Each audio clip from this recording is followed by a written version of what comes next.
Cryoc versus Madinho. S rank cash prize show match.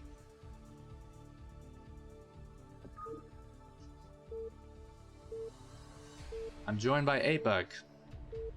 My man. Hello.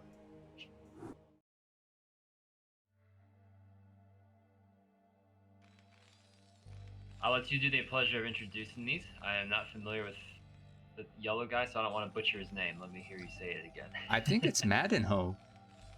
Madinho? Okay. You can call him Mad. I don't think he would mind. Great guy from Norway. Hey, yellow Terran is best Terran, so I approve these colors. And in the bottom left, do you know who this is? Cryoc.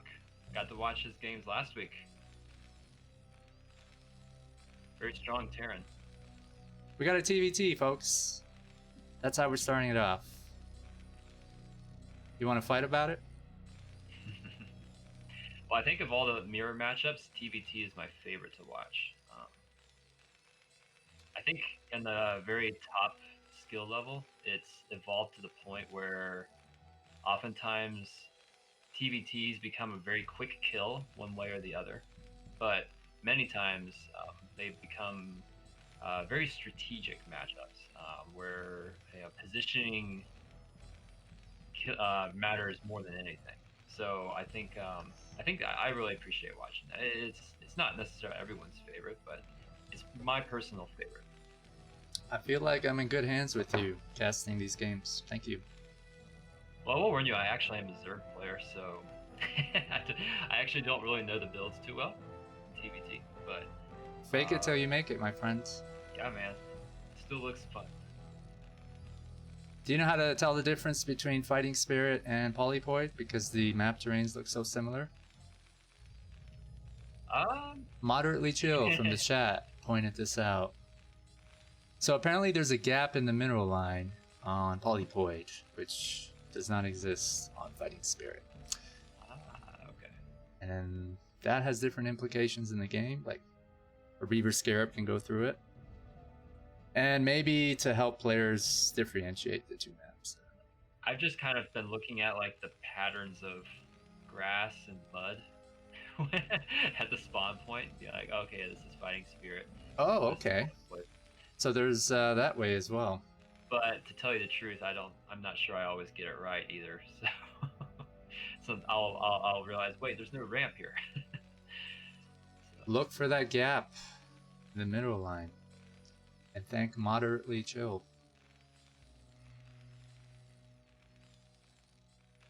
It's nothing too crazy coming out from either side.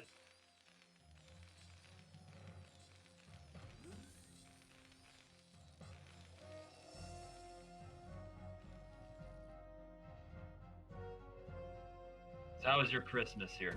It was great, and it's even getting better right now. How about yours? I agree with that.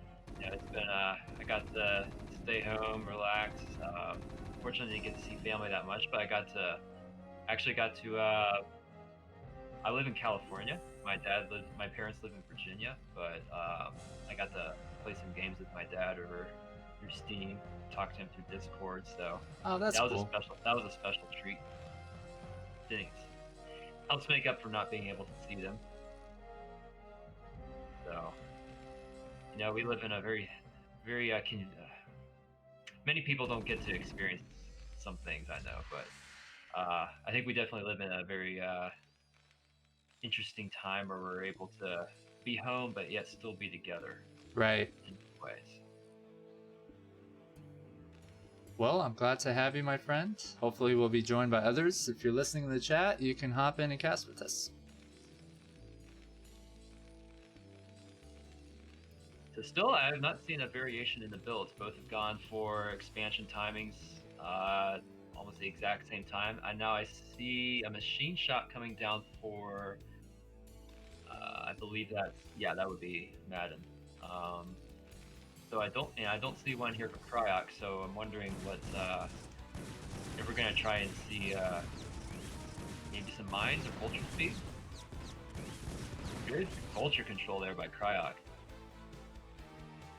He gets the slight edge in that engage. So Madinho pulling back the Marines, and Cryoc should have the Vulture advantage at this point since he did not add the machine shot. And now we see Armory coming down and Vulture speed. So, what does that tell you? We're gonna see Goliath? You tell me, man. I'm not sure either. As a Zerg player, I see Armory, I think Goliath. But I don't think they're main. You see them too much in TVT, except as a Wraith deterrent, and sometimes maybe as just a powerful. You got it. Fast responding unit. So, but yeah, I'm sorry, I don't actually have a better idea here. So, I see Goliaths being made. So you're right. And they're great for clearing mines. Like, unless there's a lot of mines that get triggered at once, Goliaths have almost instant fire rate, so they're probably the best unit for clearing mines.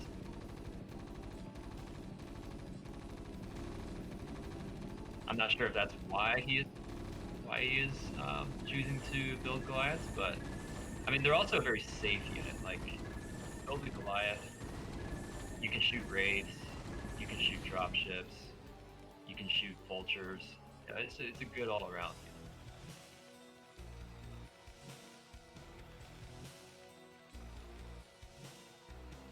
Also, interesting thing is I think the Goliath is the most powerful unit that can be mass loaded into a dropship. At least that the Terran has. Because you can fit 4 into a dropship. Same as the Vulture. Look at you dropping Terran knowledge. I believe that the Goliath has the, if you pack 4 Goliaths, then that's probably the best or most powerful drop potential.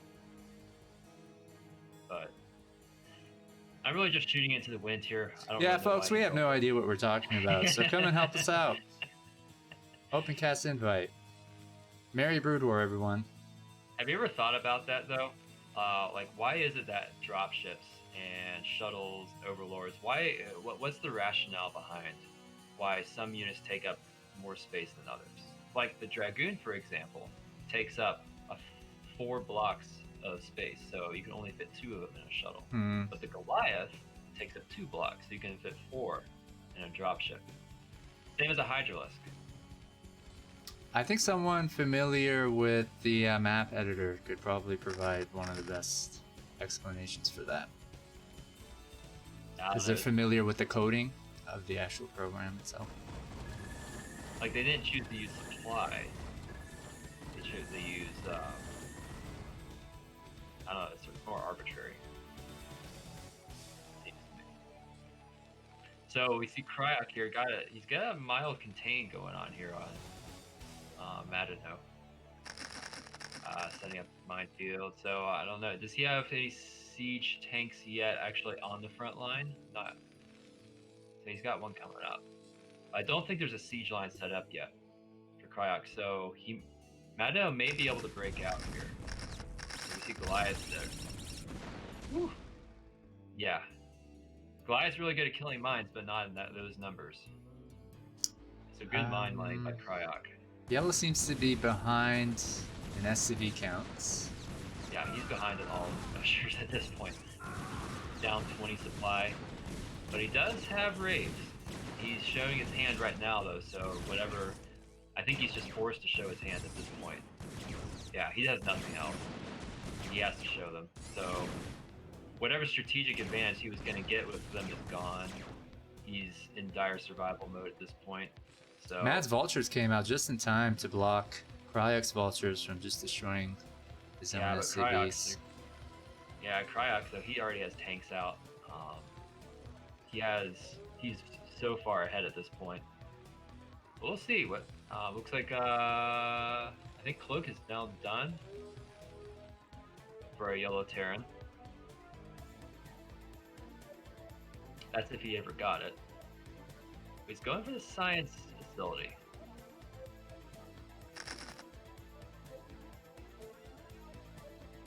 So I'm wondering if we're going to see Now, why would you get a science facility when you're behind? Does he need the detection? Or does he want to go for ghosts? I mean, at this We'll point, find out. yeah. Madinho's army cannot measure up. But he has the initial siege. If his SCVs... yeah. He's dead. Unsiege tanks, I believe, will beat a siege tank one-on-one if they both get the fire at the same time.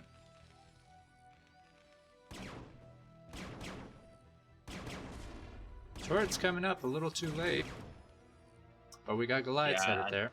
I'm not sure what happened, but he lost, it looks like, 2 or 3 of his raids already. I'm not sure what they got done, but...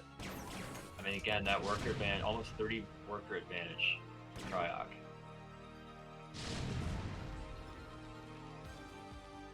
But he's managed to keep the supplies almost even. Yeah, no Wraith Cloak, so...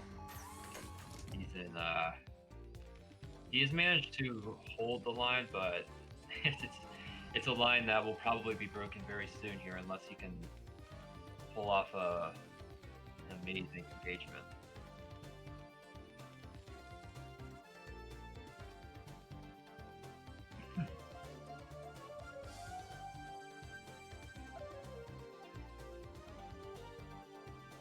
Yeah, I mean, I just don't really see a way that Madinho can come back for this. We got, I believe, 5, perhaps 6. He's trying to, try to maybe get some free pickoffs. Hopefully, maybe the tanks are on move command and not attack move. But I mean, he's trying. I think he's doing some of the best things he can, but it definitely doesn't look good at this point. Good harass here. I mean, if he can catch some of these, or if he can get mines on that tank, yeah, he's not going to be able to. So perhaps he can delay some mining, get a couple SCV kills, but looks like Cryoc's smart for this.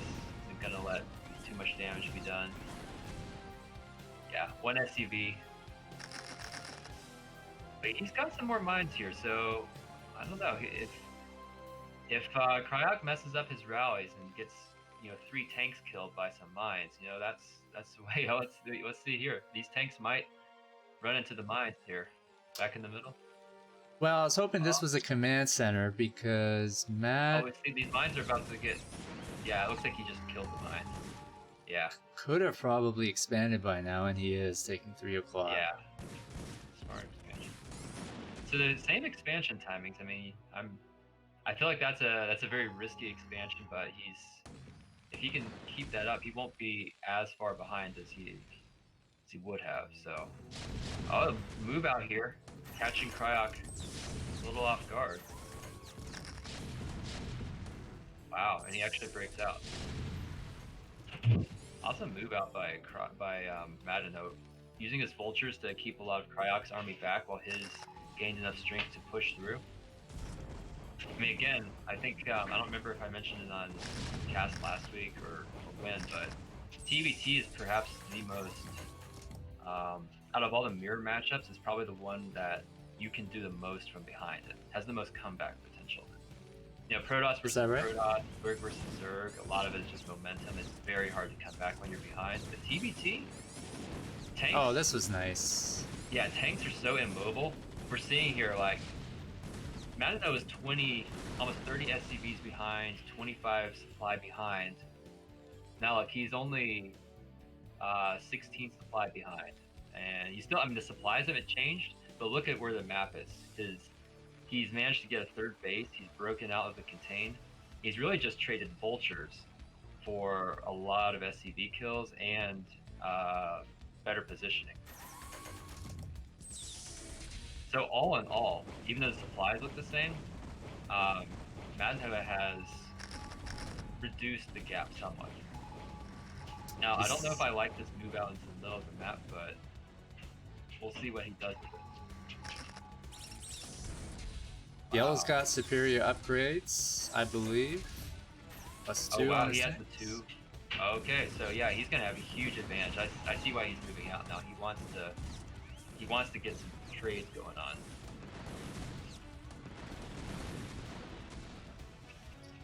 Cryoc Because taking if he 6 can just o'clock. if he can just trade some tank hits, he is going to win. He might be trying to secure 12 o'clock for himself as well. Yeah. But that Vulture harass at 9 was kind of nice, and I think brought Mad a little forward in terms of him being behind on his 3 o'clock expansion. But look at Cryoc's supply. Oh no, he's walking into he's walking into this. I don't know about this. He's got superior upgrades, but you can't be trading like this. Oh no. 50 supply lead now for Cryoc.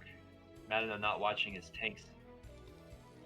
He still has the superior upgrades though, so Cryoc could easily do the same if he were to unsiege here. So it's not terrible per se, but Yellow is very thin now on his. I don't believe he actually has any siege line on his right side.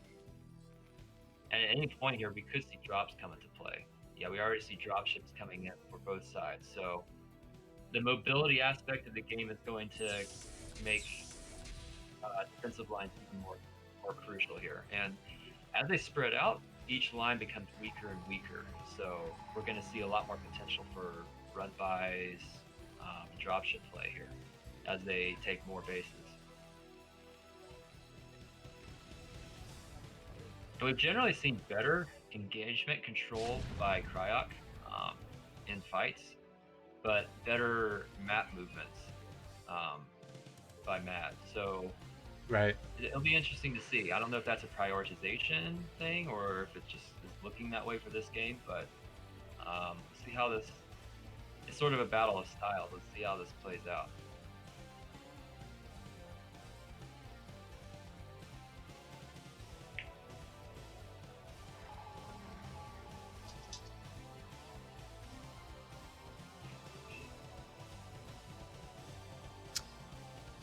Guys, we're got an open cast invite, so get your asses in here and cast with us. Okay. Let's drop. What you got in here? I imagine these are full, and I don't know if there's Bam, one drop. turret. Yeah, this is a. So we'll see how White responds to this, but there is no way he is. He's getting the hell out of there. That's how he's responding. Yeah. Good now, reaction. if he lifts the command center, there's no reason he needs to lose that CC. In fact, I don't even like that choice to remove the dropships. I don't know. I think it's okay. I mean, if you trade, it is difficult to dislodge these tanks, but I think he should have moved them a little further to the left if he wants to just leave them there. That way he could force a choke point, because at this point now, White Cryoc's able to bring his tanks more into a better position. 7 dropships. Since he now has the air control down there, he'll have a better sight range advantage. So maybe a little bit wasteful by Mad, but he's still denying 6 o'clock mining while he is mining on his 12. So he's somewhat counteracting that work release that Cryoc has. You go, A-Bug. You're in the zone, man. So we see a CC going up here to yellow. I thought we were going to see a division top to bottom, but we see now 9 o'clock and, 10 o'clock and 11 o'clock being taken. So I'm wondering if Cryoc is just wanting to divide the map this way, or if he wants to try and secure the whole bottom half and this top section, sort of force himself into controlling more of the resources of the map. Holy shit, that's a big drop. This is a very big drop coming down. And again, sieging very far back though, and I don't know. Let's see how this goes. The counterplay from Cryoc could be strong, but Yellow has the Goliath and the positioning, so if he's able to get the CC, okay. Cryoc can only protect the Nat at this point. Unless we see him kind of move up and try to challenge Mad's hold at 11. Yeah. I really like the aggressive plays that Mad's taking in this game. A lot of dropships. He's been behind almost the entire game, but he's making moves, forcing Cryoc to respond, and he's getting what he needs, even though he's still He is actually almost even to play up.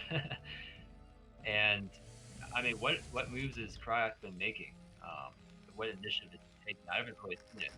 Like he's still not mining 6 o'clock. He just responded with his army there. He then responded to 11 o'clock, but he still hasn't regained. Everywhere we're seeing, he's responding to Mad's plays, but he's not actually breaking. I mean, here we'll see him probably break it, but is this even an efficient trade? He needs 6 o'clock. I don't know about that trade, man. Like, sure, you finally dislodge that position and you get it back. Good move. But he was not mining it for so long. I feel like the game's even now. Yeah, looking at the supplies, Matt's actually he tied it up.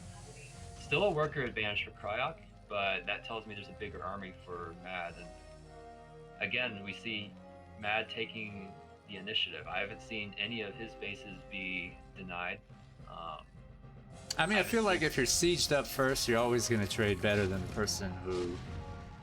Yeah, it is difficult to counter drop. Like, once you sort of have to like catch them right as they're sieging, I think. But Goliaths can definitely mess up that math some because they can shoot down your dropships too. So this is the first game. It's over 20 minutes, action-packed. Yeah, man. All you Terran fans and players, salute you. Does it look like a drop coming here to 3 o'clock? Possibly? Okay, no, I just saw yellow. Sometimes the yellow and the white on the mini map looks similar when they're overlaid with each other. I got excited. But just vultures and SCVs running around.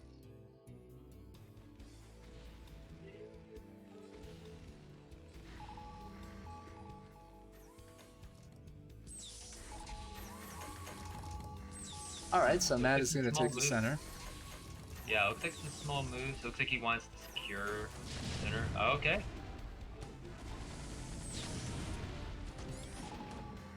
Either side really...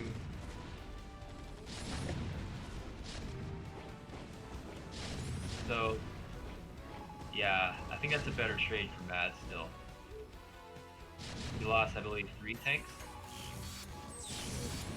Ooh. But he hasn't lost his position yet. Good D-Matrix is. I feel like we'd see D-Matrix a lot more in play. That was cool. It's a great ability. Okay, we see the numbers coming from Cryoc though. Is Mad gonna respond? He does lose his 2 tanks. I think Mad's gotta lift his CC here.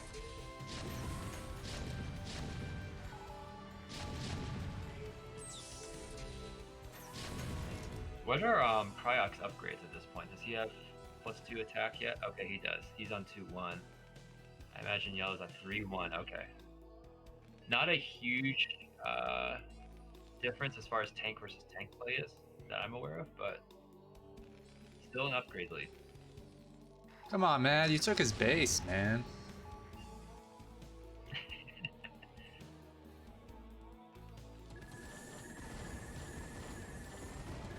Oh, wow. This is a very strong pickoff here. I mean, I don't know what was in there. Maybe it wasn't the best, but he is securing this location. So in some ways, this is that he's making the best of the situation. Now the drop was spotted. Now he's securing the position. He's denying both of these positions from Cryoc. So we'll see what Mad can make of this. But if he can secure 4 o'clock, 5 o'clock.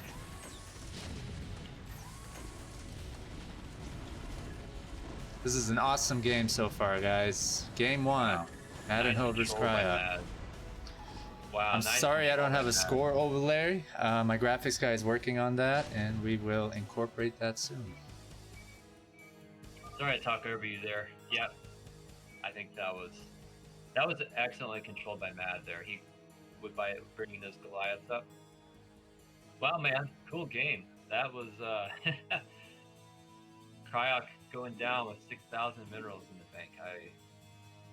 I don't know. I felt like Cryoc just controlled the game really well in the early stages, got the commanding lead, and then he just sort of was responding, putting out fires here and there, while Mad just sort of ran around the map and got in the positions he wanted. So Yeah, I feel great like that was a premature GG. What the hell happened there? Was it just like I don't want to play a 2-hour first game? It could. I mean, so they had a sort of a stalemate up top, but it's somewhat Mad favored. Um, he took some just like even trades in several positions, and then flying in there at the bottom at 5 o'clock, he took a horrible trade. He lost maybe 6 tanks, all his dropships that were there. That may have been all of his dropship fleet even. So I think maybe it was just a morale loss at that point. I mean, there's probably play potential for him, but maybe he's just like, all right, I've messed up this game. I just want to reset. I don't want to get tired out. Let me just reset my brain, take the loss. We can come back to game 0. This is a best of 3. Best of 5, all S and A rank show matches, and sometimes they're Yeah, custom format ones. I think in a TBT, if I made a lot of bad mistakes in game 1, I feel like it's almost better to just take the loss. Just think of it. Okay, this is a warm up. I know better what I'm up against. Let me just come back to it fresh, not try and drain myself out trying to win a hour-long game on game 1. I've got a series to win. Fair enough. I don't know why he left, but he did. So it's 1-0 for Madinho so far. Do you know what map this is? Circuit Breakers, I believe. Oh, look at you, map man. Not Wait, is this Circuit Breakers or is this? Come on, man. You play this all the time. This is the other one, the 2-player. Is it? Map, I believe. Yeah. Are you sure? I'm not sure.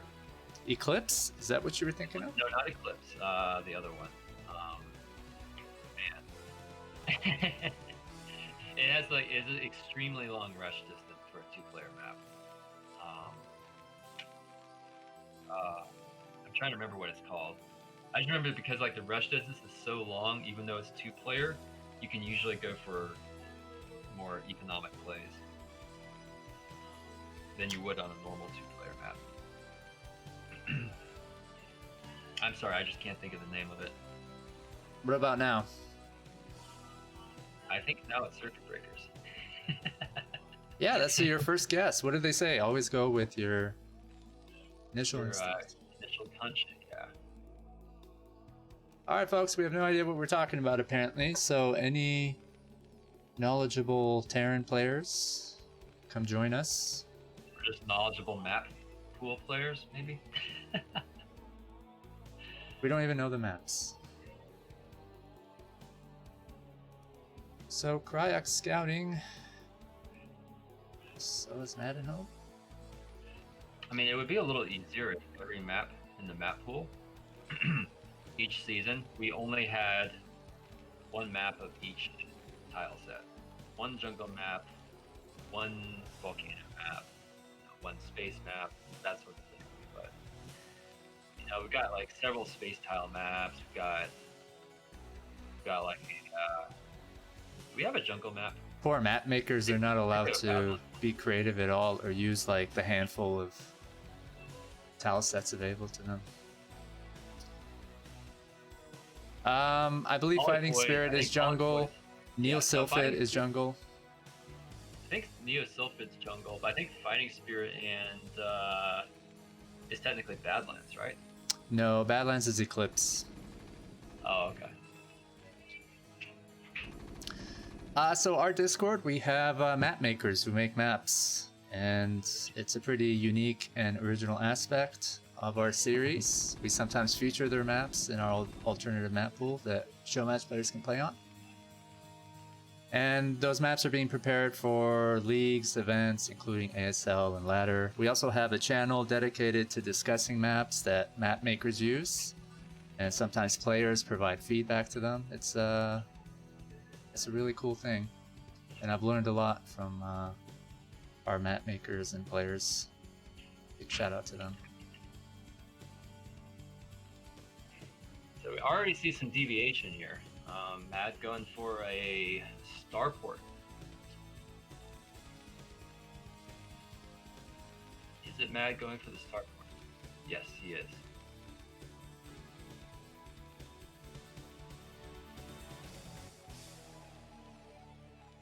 SCV we count see early tied, raid? supply is tied. Got a second fact going down for Mr. Cryoc. And the I guess barracks. we know here once it finishes if he's going for. So it looks like another factory going down for Cryoc. So he should have the Vulture lead, but we'll see what sort of strategic or technical play we see from Matt.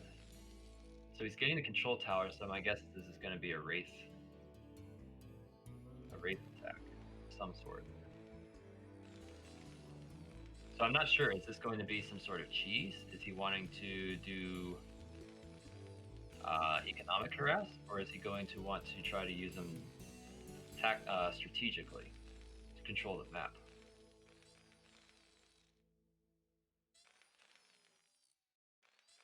I like this bunker with one Marine in there. I don't know, it's funny. Well, I think he realizes he's playing from a. He's going to have a weaker force out on the map. Like he's got, I believe, one fact. I don't think he even has a second fact at this point. Cryoc has 3. He's adding in a second fact now. So 1 fact versus 3 facts. He needs that bunker.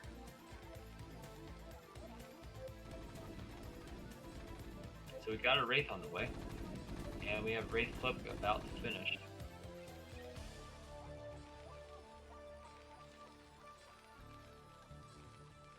Do we even have another Wraith on the map? Is it just one?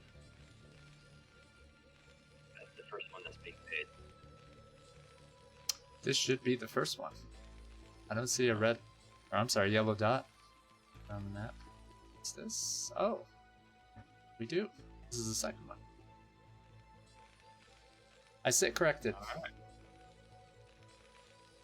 So I think Terrans typically bank 3.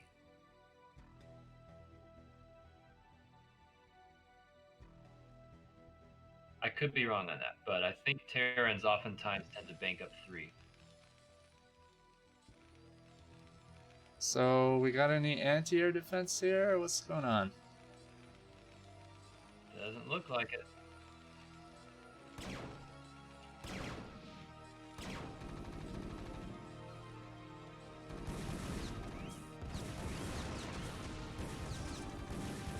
Nice Sim City by Mad here. Even partially building an engineering bay just to. But Cryoc breaks through. That Marine is so overworked right now. Did he just have 1 Marine? Yeah. Yeah. I think this is one of those builds that, how do you say it? It kind of needs a practice partner. It's not looking good for Madinho. Yeah, Cryoc just kind of walks in and kills his front.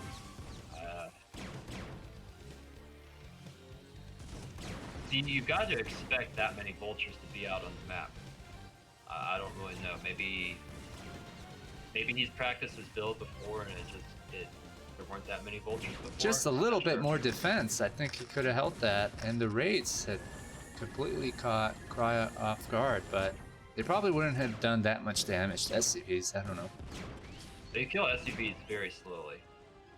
Yeah, I mean, they could have killed the armory that I think Cryoc was making while he attacked with his vultures. He didn't have an academy, he didn't have an armory, nothing up there. So Madinho would have probably kept making raids and sending them, and maybe gotten the best of Cryoc, I don't know. But the vultures, they just did him in.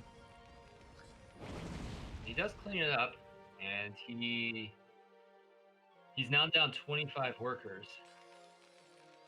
Good subtraction there. That's insane, actually. That a The difference caster actually between the subtracted? workers Yeah. is actually, yeah. I'm sorry, not 25, 15. Didn't feel right. Well, it just changed. It was He right was before. roughly the half, but he was still roughly half the workers of Cryoc. after that was said and done, which isn't that's a backfired cheese for sure. But we'll see. He is pulling back to defend though. He has to at this point. But we'll see. Maybe he can get something done still.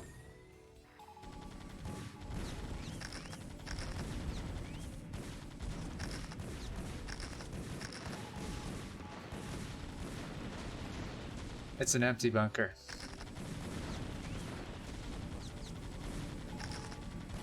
Yeah, I think we're gonna see a GG out from Mad here. Goliaths are just too strong against, at this point in the game. I love how Mad was like repairing the empty bunker. I'm not making fun of him, folks. It's just funny to me. I don't know why. I know nothing about this game. Yeah, maybe he thought there I was a refuse green in to there, learn. or I'm not sure. I'm pretty sure he's just joking around here. And tipsy. If I know Mad right.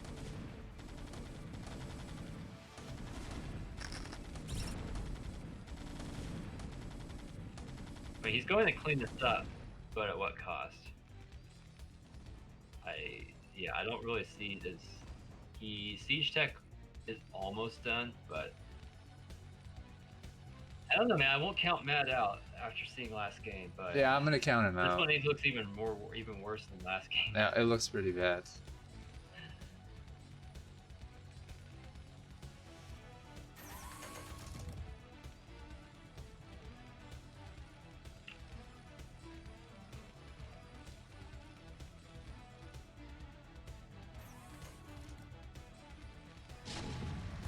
Something's going on with my stream quality here. I might be. I probably sound a little bit grainy on the stream as well. No, I think you're fine. Sometimes the Discord screen share, the quality drops momentarily. Should come back up.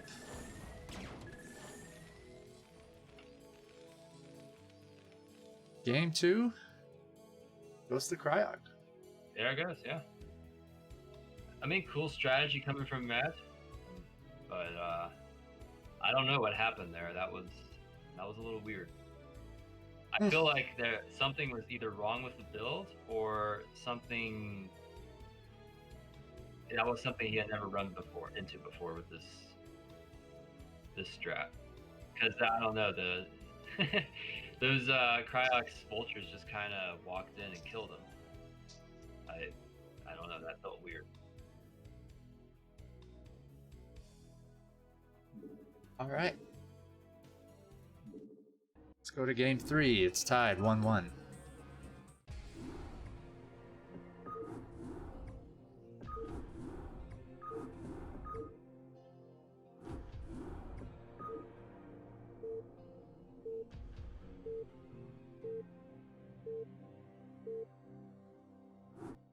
And we're gonna play, guess which map this is. Okay, I think this one is Shakura's Temple.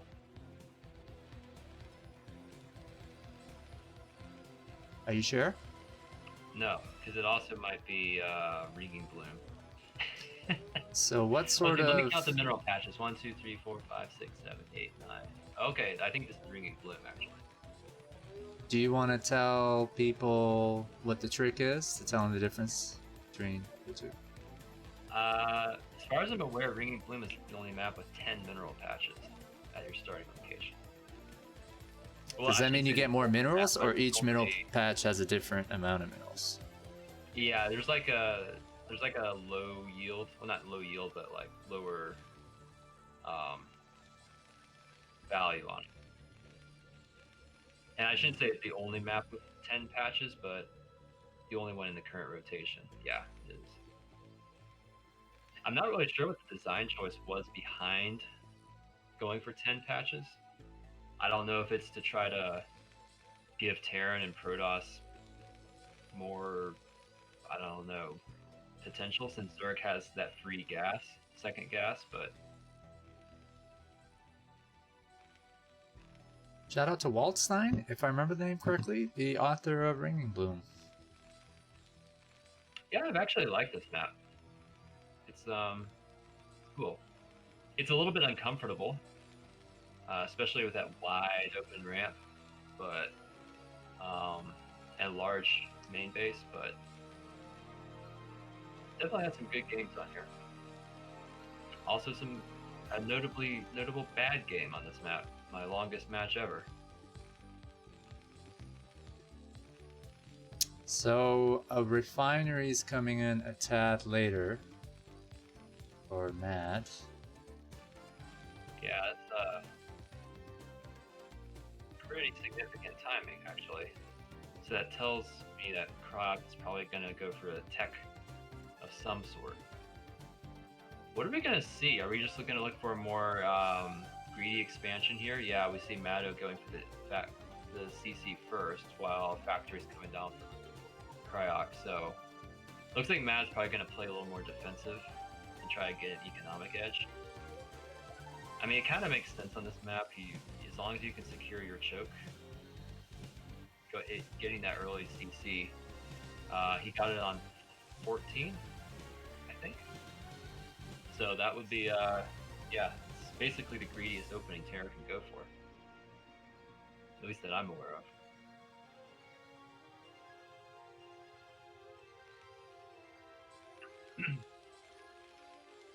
You calling Matt a greedy player? I mean, that would be the pot, as that expression goes, the kettle calling the pot black, or pot calling kettle black. I always eco cheese when I can. How do you know if you can or not? Well, it depends. Like, if you don't know the players well enough, it depends on the map and the matchup. Map of this size, with a small choke like that and an easily defended second base, eco cheese is pretty easy to do on this map. Because I mean, you look there, you really just throw up a little Sim City, and they're even on if it's not cross spawn, it's still a fairly long walk distance to get from base to base. So You like getting a backdoor expansion, don't you? yeah, you should be able to get off some sort of eco build. I mean, we saw mind games can come into play with that. We saw that in ASL where who was it? Was it Rush? I think it was Rush. Went for a very aggressive, I think it was a two-fact in the middle of the map against Flash, who ran Zerg. And Flash just, like, you would think Flash would go for an eco build, like 12 hatch or whatever, but he opened like the 7th pool. Just blind countered the aggressive build. So there's some mind games that can come into play on this map. But generally speaking, this is an eco map.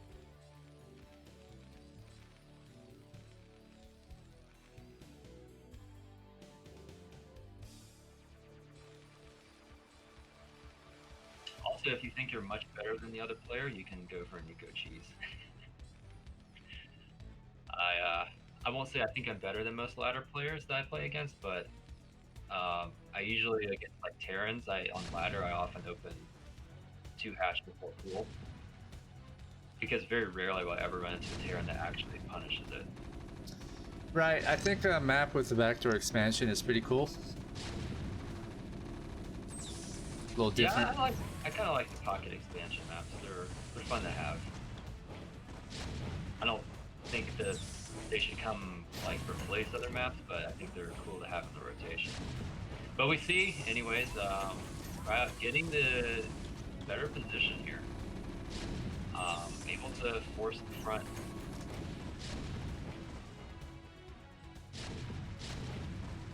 And he's going to take his supply depot, which is kind of annoying. But he does lose also his flying vision, so I think that definitely still favors Cryoc in the short term, in that he, I think he would have supply blocked Mad there, and he also gets the position, but he also loses his flying vision. So I mean, tanks do fire outside their vision range.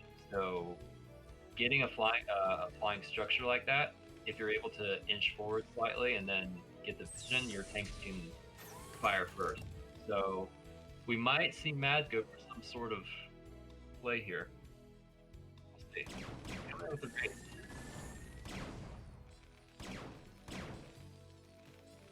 I mean, if he can get a kill, it's not the most meaningful thing. I mean, Cryoc's expansion is late. His push hasn't done a whole lot. As long as Madinho can resist and buy time, he's got 2 CCs. He's pumping out more SCVs. He's going to be putting down his factories. So he's in a better position. He wins the. Cryoc needs to get that expansion up and going. Yeah. Here's a Goliath. I mean, I think the position definitely favors Mad, but we'll see. Tanks versus tanks, it's very difficult to call sometimes. He doesn't have high ground advantage, right? Yeah, I don't really know why this building is venturing, eBay is venturing in, but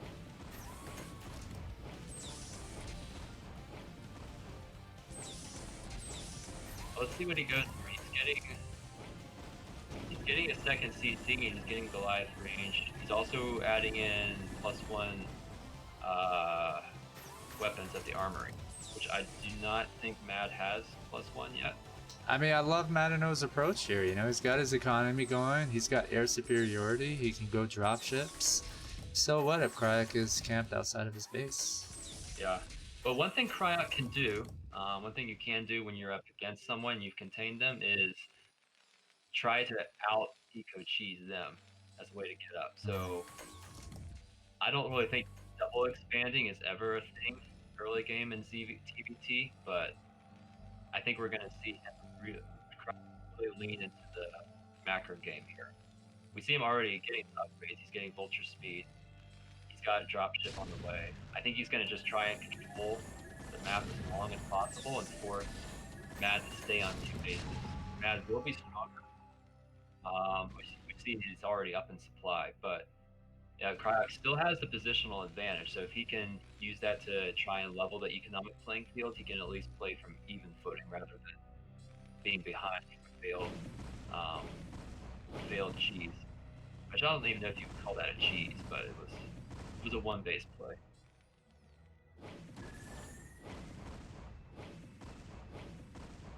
Nice. Great micro.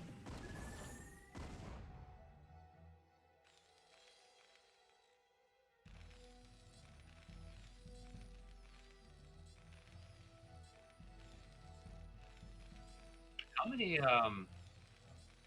machine shop add-ons are there for Cryoc?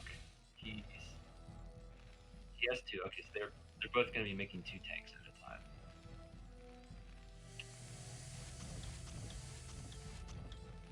And 3. Okay, 3 dropships for Mad out. Let's see what he does. I think I miscalled that earlier. That it was Cryoc going for the dropships. So this is a good play by Mad too. We'll see. He might get scouted though by this SCV. If so, that's like the luckiest SCV ever. So if Cryoc is watching, which I don't know if he was, but if he saw that, yeah, I think he saw it. And he has Goliath range, so this is very dangerous for a nice deny.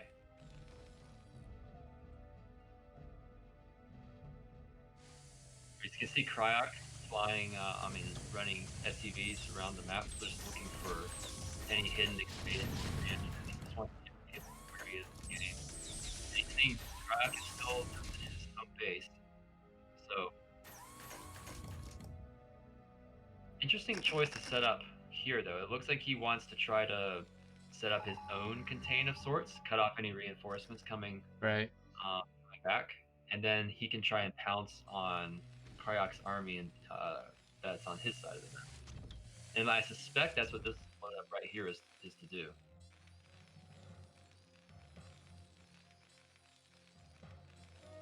So I don't know about you, man, but it's a tense moment here. I think most likely result of the game is going to be decided here within the next minute or so. Cryoc takes the first move. Okay. I don't know about this, man. He's going superior siege tank count for Mad. Yeah, that's...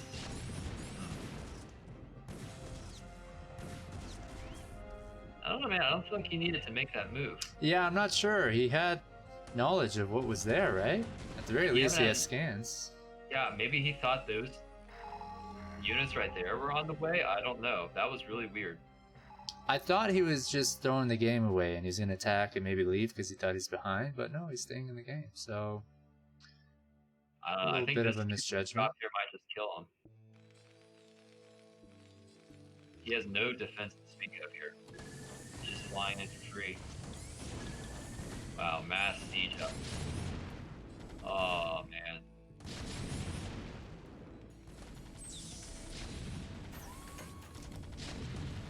And no dropships to speak of for Cryoc. He's starting a third CC, I think at 3 o'clock. I feel like that puts you behind a lot. Just not being able to threaten your opponent with drops. Oh yeah. Drops are... They're like one of the, I don't know, 3 or 4 most important units in TBT.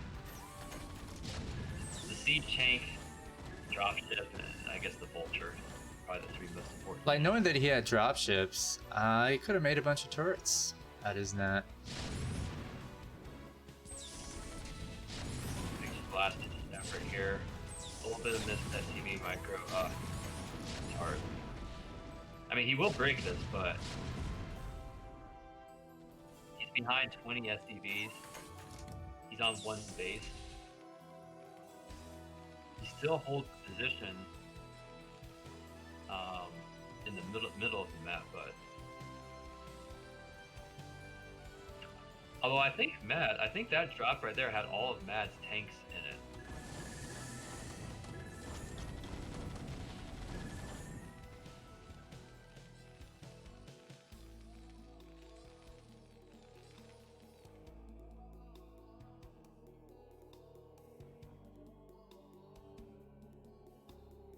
I thought Cryoc added another CC somewhere. Maybe he didn't. Maybe it was Mad's. The little unit build at the top left is a little confusing at times. Yeah, that's probably Matt's.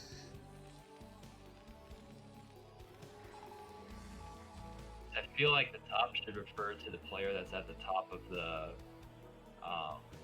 macro screen at the top right, but is it not? I'm not sure it corresponds all the time. Never thought about that. Yeah, I think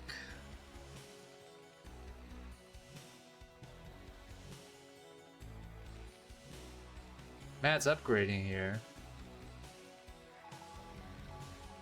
Yeah, should so be. Matt. Okay, Matt is top. Okay. But if you saw Command Center on the bottom, yeah, that would be strange. Yeah, because I don't see it anywhere, but I'm pretty sure it was on the bottom. Oh, well, it's already been made, so that would have been strange, yeah, if it was on the bottom. It was Matt's. Oh, we see Cryoc on Mad on 3 bases now. Cryoc, I mean, he's still got that choke, but it's not even a contain anymore. At this point. I mean, it's barely a contain. So, I don't know, this is... looks pretty tough. He's down 40 supply.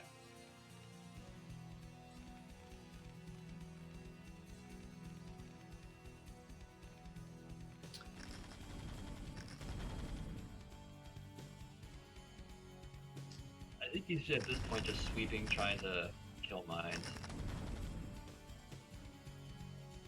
And I think he wants to take this 12 o'clock as well. He is building a CC now, definitely, Cryoc, so I guess he wants to take 12 o'clock. Okay, now he's moving down.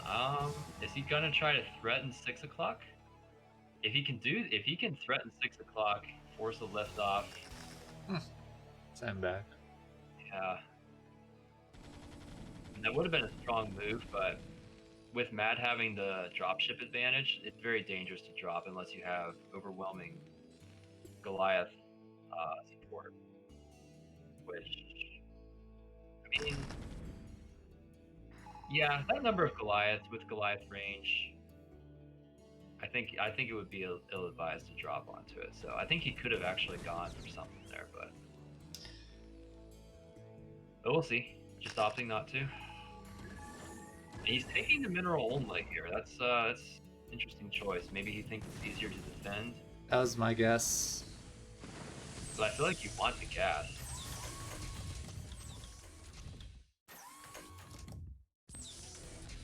Yeah, I feel like this could be an easy pickoff for Cryoc if he gathers the troops. Let's see. Well, +2 upgrades. It's gonna hurt him. Yeah, you wouldn't want to walk into that. So, and he doesn't have air control, so He needs to reduce the tank count of Mad. he But can you're get these right. vultures, Oh, nice catch there. Ooh, that was close. This is like a sizable army right here, but that's all he's got, eh? No, he's still got his army down at the A little, containment. yeah, tank group. Is that where he's headed? Although I don't know if I like him wrapping around like this.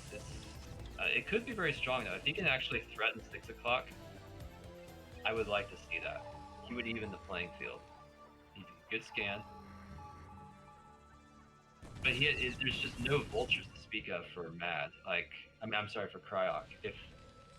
If he had just, 10 vultures with that army there, just running them in to soak up some tank fire, lay some mines, he could deny 6 o'clock. So I think just the lack of vultures is something that Cryoc is really... He's going for it. Man. He's gonna get flanked here too. I mean, we'll see how the Goliaths do for... Yeah, he doesn't focus fire them. I don't think he had to do that, man. Yeah, I mean, I see several problems. I'm not sure where he could have went. Was behind. It's difficult to really comment too much because of that, but the drops came just in time. Yeah, if he had hit that batch of units a little earlier, but he would have taken a lot of hits, and I'm not sure if he would have stopped the counter. Yeah. Sorry, I was talking at the same time you were. Oh, it's all good, man. We're just excited about TVT. I don't think anyone's gonna take what we're saying too personal. We're just kind of watching and having fun. That was a tough game for Cryoc. I mean, coming back from that, it's difficult for him to get... I'm sure if he could, he would have gotten vultures and he would have gotten dropships. And if you don't have Goliaths, you're so susceptible to drops. So it's really hard to comment negatively on anything he did there from that position. So I shouldn't say negatively, but it was... I don't really feel like he could have done much differently there from that position. Is your favorite map? Well, there was a day. So there was a day a few weeks ago, or I'll call it a 24-hour period. I played 16 games on the ladder. It was a lot of StarCraft that day. Sweet. So I played 16 games, and I believe it was 13. It may have been 12 or may have been 13 of the games that were on Eclipse. Really? Yeah. You just kept getting Eclipse? Yeah, over and over. Like, I've heard of getting the same spawning position on a certain map over and over again. Yeah. But that seems like a... I mean, is that a good thing or a bad thing? Because... Well, you get a lot of practice on it. When you play ladder and you get the same matchup over and over, that can be nice. Personally, I don't like getting the mirror matchup over and over again, but... Because ZVZ is just not... Yeah, a lot of players say that. If you're Protoss, I think you play a lot more PvP than other races play mirror, because there's more Protoss players, maybe? Perhaps so, yeah. I get a lot of ZVZ. I don't know if there's more Terran players or more Zerg players, do you know? Terran or Zerg? Yeah, or is the same percentage of players? I think Zerg. There's more Zerg players than Terran players? Yeah, so I know in StarCraft 2, there was a lot of Terran players, especially at least on the lower ends of the game. Once you get higher skill, then I think it kind of evens out. But at the lower levels, it was. I remember hearing a statistic on that just because um, of Terran being like the basic race that you start off with. Be in the interested campaign. how they got the stat, where, what, Yeah, like I'm what not the sure. sources, what ranks, whatever. But that makes sense. I always thought same amount of players playing Terran and Zerg. It probably evens out to it's fairly close, but I think there's a little bit of a weight towards the Protoss and Zerg.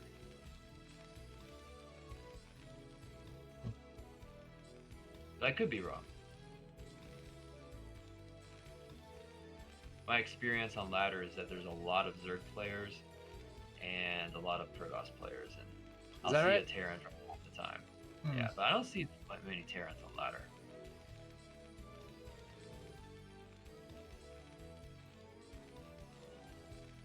Is your ZVT the strongest or weakest?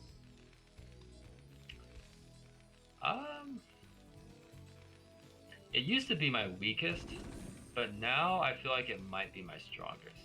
Ah, so Maybe that's too actually, I bad for you. think PvP is my strongest. Actually, I think I'm best against other Zergs, but I think I've started playing a lot more economically against Terrans, or and getting away from mutaplay, just because I don't feel like I'm at the point yet where I can control mutalisks well enough to really make them worthwhile going for it. So I've just been going for more lurker play and win a lot more games with that. You go, A-Buck. We got command centers coming down. Yep, 2 CCs. But we do have a machine shop for our MAD. I don't see one for Cryoc. You could have one. No. So we saw this in game 1 where I believe it was Cryoc that did not add it and MAD that did. So I think we're sort of seeing a repeat of... No, actually, no, it's reversed. Okay. But we see him getting it, so just slightly later. Maybe he got an extra Vulture out. We see an earlier tank, though, for Mad, so maybe he's planning to play slightly more defensively. He is getting Vulture speed. We're going to see a starport come down. I think this is a good starport map, actually. I mean, you always get starport, but I mean, like a good air map in general.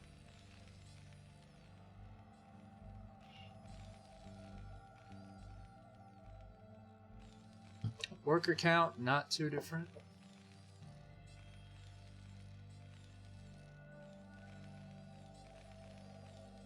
What race do you play? I used to play Protoss from the beginning. Before one race was so-called dominant or whatever. And it was mostly the structures and units and spells and storyline that appealed to me. I do think Protoss is really cool in that way. I do too, actually. I think they're my favorite. And they speak English too. Like Zerg, there's no real English there, even though it's a cool race. I didn't really get into competitive StarCraft until relatively recently, but I've played StarCraft for like forever. It feels right. Like. And, yeah. And I think doesn't have to be all about competition, you know. Yeah, man. I used to play just single player and all kinds of people. You mentioned StarCraft, especially if they're old school. They'd be like, "Oh yeah, I remember that. Like it was a thing. It was really popular. Everybody got into it." Antaro was fun too. The old one. I used to make maps and stuff. Yeah, that's a cool aspect of StarCraft that I never really paid much attention to, and I think has been really marginalized. So, one of the reasons why I try to cram down a lot of map-related stuff down people's throats a little bit while I'm around. Maybe we can get a really popular foreign map in the ladder pool or an ASL. Just because foreign players can't make it into the Korean pro gamer scene doesn't mean they can't, but they foreign maps can't be. I mean, I don't think there's a rule limiting foreigners. It's just I meant their abilities, right? Like yeah, they, from what I noticed, can't compete with and as good as they are, right? With semi-Korean pros. let alone actual programmers. Vulture harass. Take out that SCV that never got to finish the eBay.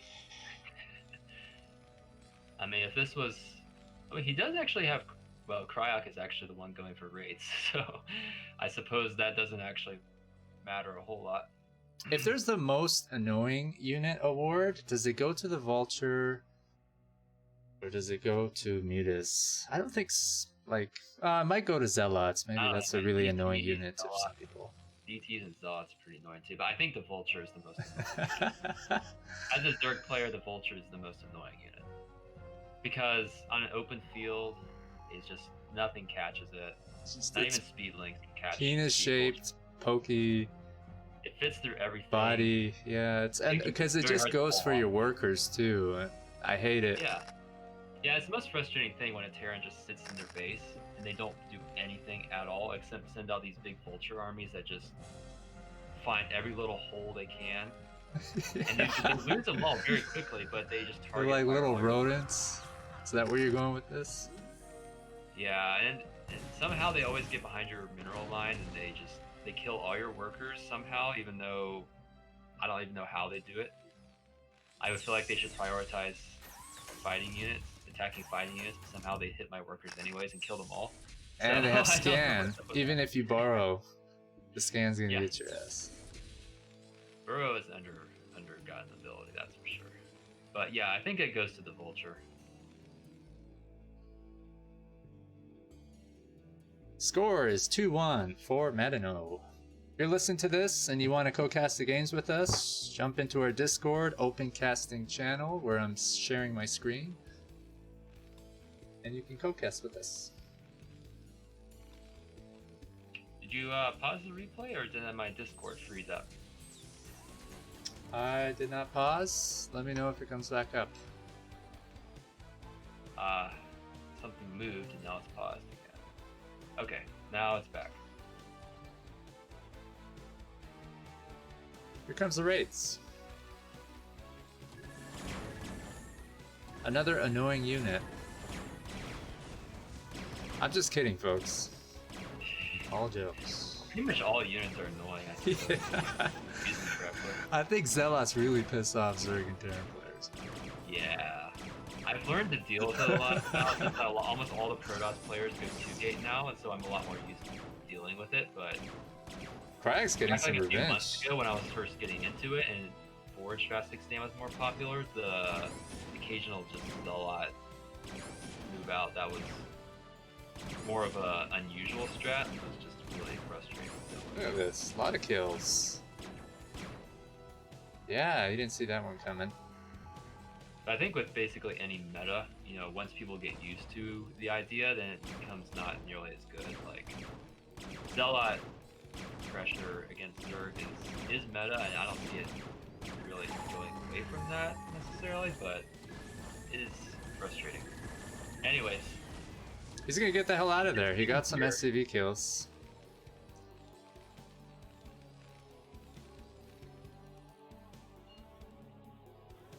Yeah, I mean, Cryoc has a 20 worker lead at this point, and that's he's got a bigger army too. And he's come back.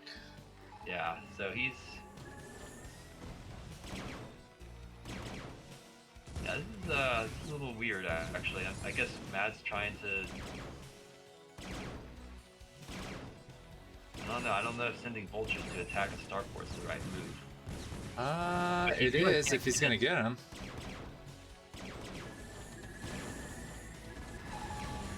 Oh no. I mean, even though despite the fact they went down, they did so much. But Mad is catching up in the SCV count. They're only a 14 worker lead now, so... Oh, the sneak by. Yeah. Squeezy.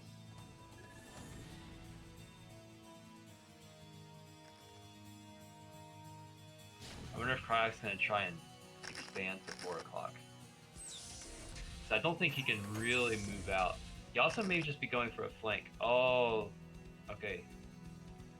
I don't know if he lost anything to that mine, but looks like he may just be going for a counter. No, I don't think he can move into this.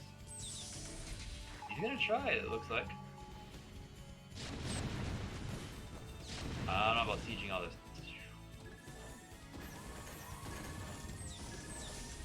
Yeah, I don't know about sieging all those tanks there. I think if Mad was watching that, he would have run his vultures straight onto the tanks and used friendly fire.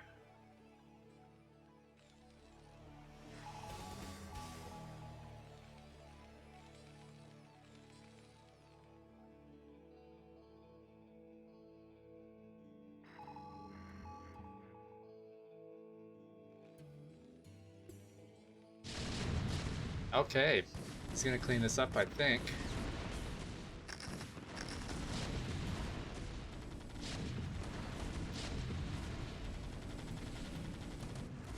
I don't know if that would have been better for him had he not sieged and delayed his tanks from attacking.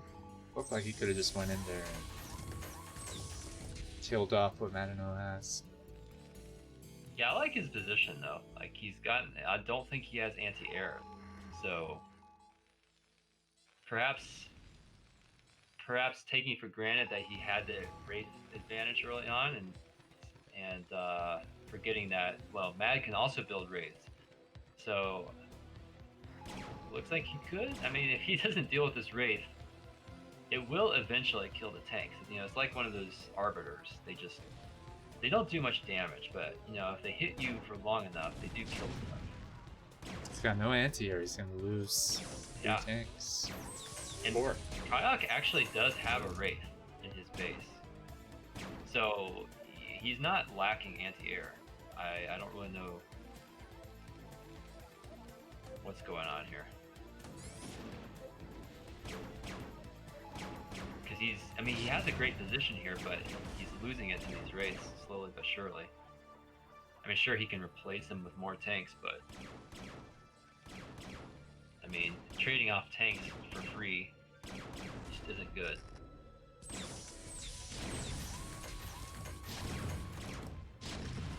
I think Cryoc just doesn't realize he has a wraith. It's just sitting there outside his natural. There he goes. Okay. Unfortunate though, man. That's how many kills now on these wraiths? 3, 5? 2, and those are all tank kills, I think. I think those are all tank kills. So we're up to, I think that's 7 tank kills by 3 raids. And he actually said he has to give up his position now. I mean, he may try and defend it, but he's at a severe disadvantage in tank count now.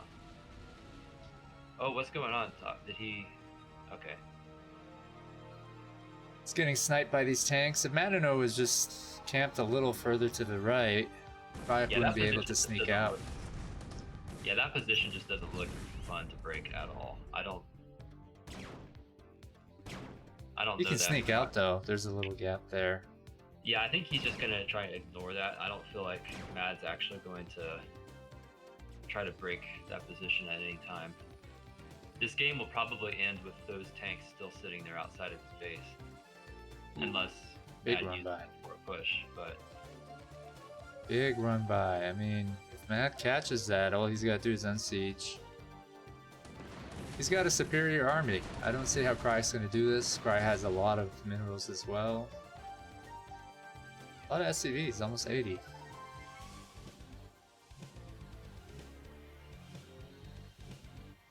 Oh, the CC blocked. yeah, he's lost. He also got blocked at the other 12. I mean, this is very annoying to deal with. He's got scan. You know, he's got rates.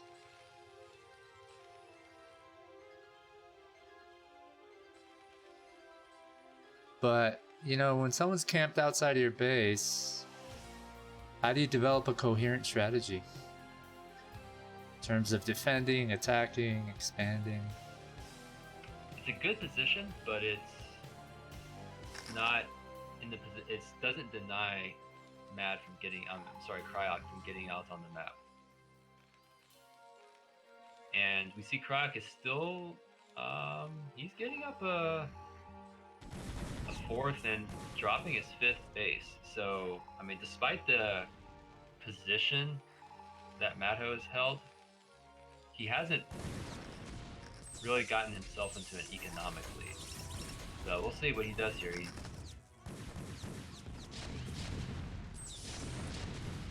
Well, I think that was a mistake by Matt. Yeah, it's That was a good trade for Cryoc. yeah, using the power of the cloaked raids. Yeah, too much time passed. Yeah. Now Cryoc can defend these expansions much better. Yeah, I mean, yeah, this game has been a seesaw. No, I don't really like Cryoc's decision to land the CC at this position at 12 o'clock. There's no no ground route to reinforce. He doesn't have a position in place to defend it, and it's wide open to attack from both positions. I think if he took the other 12 o'clock, it's more reasonable. He could just drop in, use drop ships, and land some tanks there. But at this 12 o'clock, if he doesn't lift now, I mean, I think he loses it regardless now. Shout out to Dark Matter who's joined us. Hey, what's up, man? Yo, Merry Christmas. Merry Christmas. Thanks for hopping in. It's a TVT with Matt and Cryoc. This is game 5? I believe this is 4. 4? That's a good number. Good number to be had. 2-1 for Matt, I think. Yeah, TVT, man. You know, it gets a lot of hate, but it's pretty cool. It's tactical. I love it. I actually like it. I get really, you know, it's if you want to play it, you gotta be willing to make a tea and a coffee or something. You know, you gotta be in for the long game. Because if you get antsy, you're just gonna go with the tank lines. Like we saw in the other game. I was watching a little bit. I think it was Circuit Breaker, and he tried to break the line, and then he just, you know, siege tanks are just so strong, you just get messed up, right? I love watching mirror matches. They're cool. Yeah. Like when I watch top level plays, they almost never actually walk tanks into each other. Usually they just go for dropship play or this type of thing right here. Yeah, exactly. Vultures, vulture run bys, keeping mines on the map to understand what's happening, and scanning a whole bunch. Oh, there's no answer. This game's pretty wild, man. Bad. A lot of action in this game. Cryoc's gonna kill these tanks. He's got enough. He can actually pick up 2 or 3 of these. This is a great game. So it started with Madinho with the raids, and then it kind of turned over onto Cryoc making the raids. But these late game raids are more effective than the early game because you just can't mass enough in the early game. So it's pretty tough to make them effective. But these late ones are pretty good. Yeah, I feel like usually you see raids only work well as like cheese or as some sort of like. Yeah, you can open with them, right? Because you can poke around and you still got mobility. But once the natural's established. Yeah, I feel like these raids have scaled well. Like I feel like more tanks have died to raids than anything else in the game. Oh, they're kicking ass, man. So, but well, tanks tanks catching up the bases. So I mean, unless Cryoc can, I think at this point Cryoc is in a weird position where he got an economic lead in the last 5 minutes or so. But at this point, he's ceded control of almost 2/3 of the map. So I remember saying that I don't think that siege position outside his base is going to be dealt with, but I don't know. I feel like maybe at this point he needs to just put a D matrix on a dropship or something and just fly in there and try and clean it up because he's going to be down. Let's see. How many bases does Mad have at this point? 1, 2, 3, 4, 5, 6, 7 bases versus 4. So, not a great position. Yeah, totally. It totally chokes him out, and he can't really do much about the control over there because he's just being able to swing around is kind of impossible. So he gets the top half and he gets a double gas. So I mean that's why we're seeing all these tanks. It's just pretty big lead in terms of economy. So you know, probably drops or something would have worked maybe better than the race, even though it did a lot. But I don't know. Maybe you can still make them work if you can kind of neutralize the Goliaths or something like that. But it's gonna be tough. Got some nice upgrades on that. Raids being made right now by Mad, and he's getting ship upgrades. So an air switch coming out from Mad. This is interesting. Because Cryoc until this point has actually had the air advantage, whether or not he was using it all the time. But Yeah, and he's got a big bank. I mean, Madinho's bank's gonna grow like exponentially, but Crack's still got a big bank. So I think he's got to make something happen with that because he's still got an opportunity. But once that goes out, then it's gonna be pretty much game over.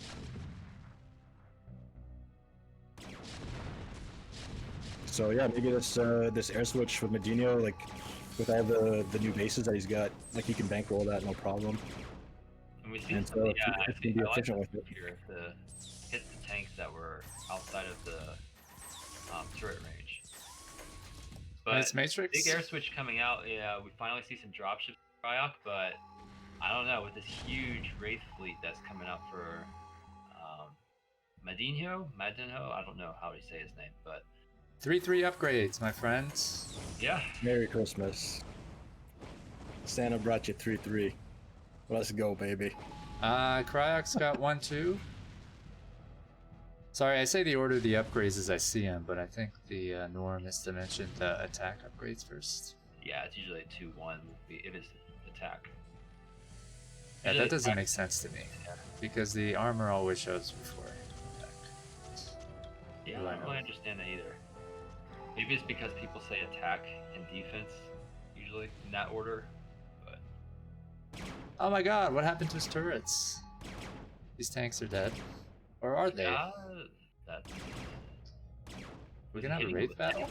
I don't know. That was weird. They're cloaked too. Oh no. Okay, this is where Cryoc GG's out, I'm afraid. Well, they both got a lot of bank. Ooh, man, Does he? That hurts. Does he just I make the don't He's got a lights? huge bank, but how's he Yeah, gonna take the tanks plus the Wraith line? That's gonna be You know, like, Really, I feel like 4 turrets. Oh, look at this Ooh, drop. big We drop. almost It's missed a it. counter drop, but does he have? Is he gonna use his scan? He's prioritizing the.